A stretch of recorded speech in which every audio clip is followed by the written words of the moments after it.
I think it was just the way we lived. I think this is knowledge that's been taken from us. I think it was just common knowledge with everybody. When you look at the structures and the buildings and the artistic nature of everything that existed in the past, I think it was just the way things were. We may wonder how people could have had this knowledge, and it may appear like magic to us, but that's only because we've been taught this left brain education for the last couple of generations, and we've been taught what is real and that it only fits within scientific parameters. I think it was common knowledge, brother. I really do. All you've got to do is look at some of the ancient structures and some of the buildings and architectures and stuff that we marvel at, saying, ancient wonders of the past, and we haven't got the scientific know-how to do that. And gee, how did they do it? Because they thought completely differently. They had completely different technology. They had a different way of looking at themselves and a different way of applying themselves to life, a different almost symbiotic relationship with the earth that we live on. We've lost all of that, and it's been taken from us. Like I said, if you could just free yourself of this predator mind and have this calmness, the saying is to be able to face infinity without flinching, to be able to face with serenity odds that are not expected, not included in your expectations. That's the way to get through it, and to find yourself and to create that calmness within. If we could do that, and the fact that our pineal gland is so calcified, so we're only experiencing such a small part of reality anyway. We don't have any real spiritual or emotional connection that we understand due to our pineal being closed. See, we don't have that in our Western cultures. We've had this aspect of communication taken away from us. So there's more than the five senses. There's other ways of communicating with the world rather, just by looking at a tree and smelling it and seeing it and hearing the wind rustle. That's just a few ways of communicating with it. There's a symbiotic, energetic way you can communicate emotionally with the tree as well. There's an area near here called the Crystal Castle, and they have these instruments hooked up to trees, hooked up to these little electronic synthesizers. And when you can go and sit in the garden there, if you sit next to the tree will play you a tune. And it starts off a little nervous when it starts playing. And if you don't like the tune, it'll stop playing. And if you do like the tune, it'll get more confident, and the tune will expand and get more and more creative. And it picks up on your emotions. But if you don't like it and you think, I don't really like that, it'll change the tune until you find one you like. You don't have to say anything. But it'll find one, and as soon as you start thinking, oh, gee, I like that, it gets really confident, and it starts doing. So it's energetically communicating with you. It's reading your emotions, the tree, and it's playing you a tune. So sentient life is everywhere, and there is a whole other levels of communication that we're not experiencing. So I think that's something that's very important for people to take into account when understanding how this whole system works. Now, why they push all this fear into people, why they keep you worried about all these mundane, meaningless things, rather than ever paying any attention to yourself and to what your relationship with the trees and the rocks and everything around you actually is, Now, in looking at the situation in the world today, one of the biggest threats we face as a species really is our own complacency. And it isn't that all of the world is complacent. It isn't that many of the people who are aware of the difficulties of our world and the many problems we face are complacent. But very often it's due to the belief that these people have in their own inadequacies. People truly believe that they are not capable of bringing about any real change because they believe they are just a little person, and that there is very little that one person can do against such a big machine. There's very little that one person can do against the enormous problems that we face, but such is not always the case.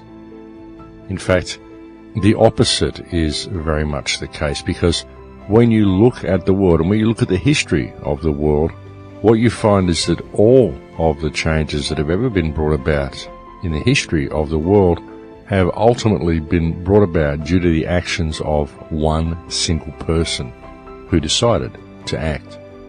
Every idea, folks, no matter how big it was, every revolution, no matter how many people were involved, was ultimately started through the motivation and action of one person at the very beginning. So the concept that a single individual is not capable of bringing about any real change is erroneous from the very beginning, folks. Because, as I said, the real truth is that all change that's ever been brought about on this planet has been brought about due to the actions of a single individual. You just have to be prepared to act. And there is certainly a lot of things going on in the world today which can be used as motivation for action, my friends. There is certainly a lot of issues that we have to attend to. And that's the thing, folks, we have to attend to these issues. And I've been coming on here and talking to you for 6 years now, showing you what these issues are and mentioning these problems and pointing out the fact that there's nothing we can really do within the parameters that have been given to us by government. We've been trying these remedies for years and years, and we never get anywhere. And it's got to the point now where we really have to step above it all, because the planet's being destroyed, our lives are being destroyed, the overall health of the species is deteriorating rapidly. And yet in the face of all of this, we still believe that we are restrained by what we can do to combat this situation simply due to rules that have been written on pieces of paper by politicians.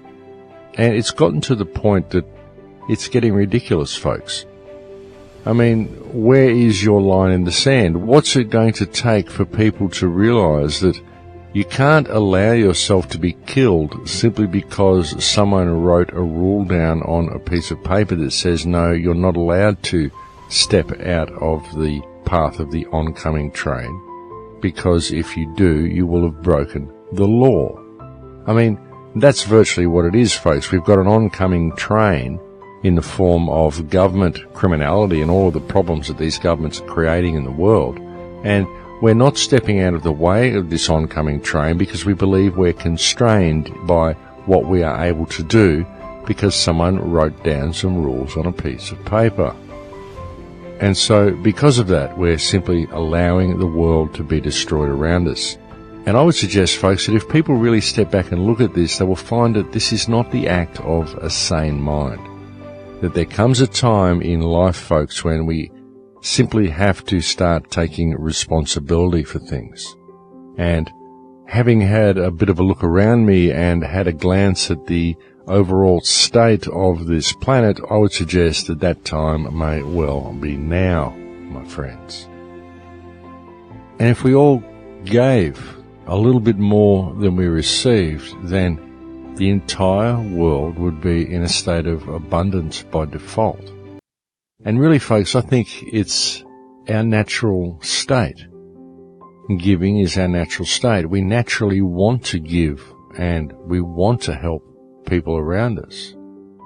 I've often found that, folks, that the only thing that prevents us from helping those around us is that we perceive that if we do so, we may be left in a state of shortage. So it's perceived scarcity that prevents us from giving. And this whole system is designed to promote scarcity. Scarcity is the glue that holds the whole system of commerce together. Without scarcity, there would be no need for commerce. And so there's a clue right there.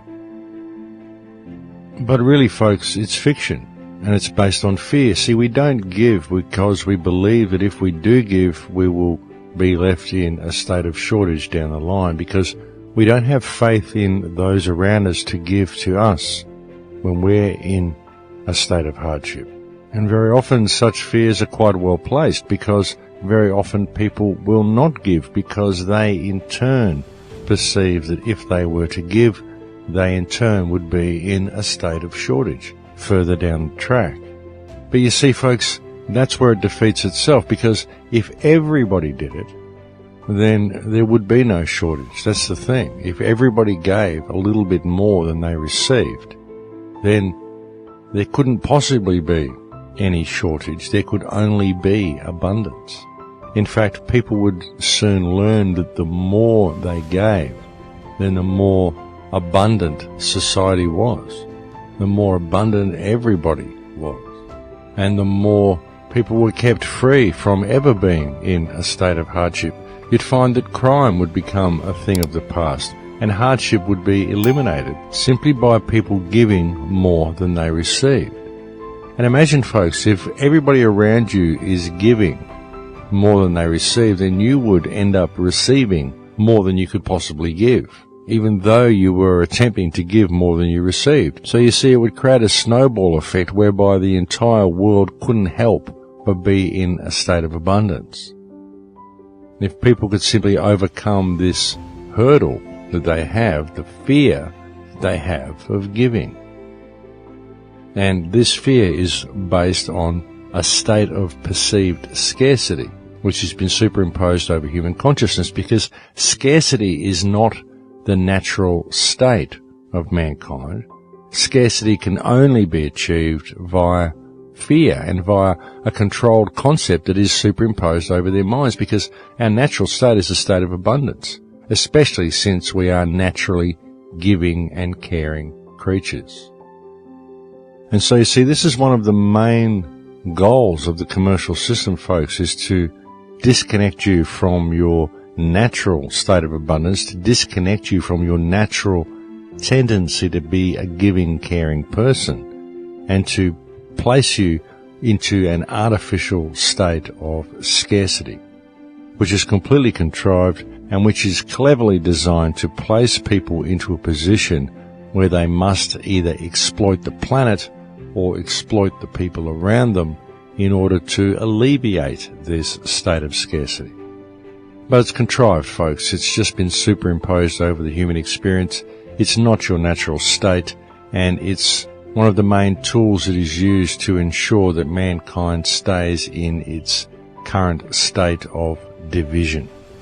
Divide and conquer, folks, that's what it's all about, and this division is very much maintained through this superimposed state of scarcity, because it keeps people on the treadmill, it keeps people always competing with each other, and it keeps people measuring each other by their social standing and by the amount of possessions they've managed to accumulate. Essentially, it disconnects you from the reality and the art of your life and places you within a commercial model and gives you commercial parameters with which to measure yourself and with which to measure those around you by. But it's all fiction, folks, and I don't think that we need such a commercial system at all.